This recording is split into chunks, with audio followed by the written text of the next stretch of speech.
Yasi Pressman pasok ang katangian niya sa babaeng hinahanap ni Coco Martin. Isa sa hinahangaan ng lahat ang aktor-direktor na si Coco Martin pagdating sa mundo ng show business dahil sa galing niya sa pag-arte at dedikado sa kanyang trabaho. Subalit mapasa hanggang ngayon ay walang inamin ang aktor tungkol sa kanyang buhay pag-ibig. Sa isang interview ay sinabi ni Coco Martin ang kanya nagustuhan sa isang babae. Ayon sa kanya, hindi ako ganun kahilig sa maganda. Kahit simple lang yung tisay tapos medyo may laman. Maganda katawan. Yung maabilidad sa buhay at mapagmahal sa pamilya.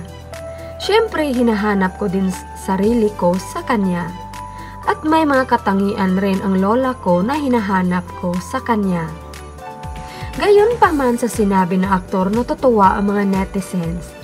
Dahil may mga katangian ang aktres na si Yasi Pressman doon sa sinasabi ni Coco Martin.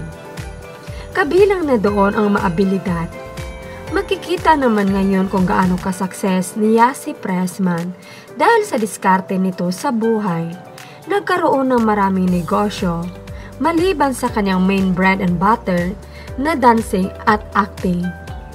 Mapagmahal sa pamilya. Hindi lingid sa kaalaman ng lahat kung gaano pahalagahan ni Yasi Pressman ang pamilya, lalo na nagkasakit ang kanyang daddy Ronnie. At higit sa lahat, sobrang close din ni Lola Matilde kay Yasi Pressman. Noon pa man ay kasama ni Yasi Pressman ang lola ni Coco Martin sa mga trip abroad nila. Kaya we'll see na lang in the future kung talagang si Yasi Pressman nga ba ang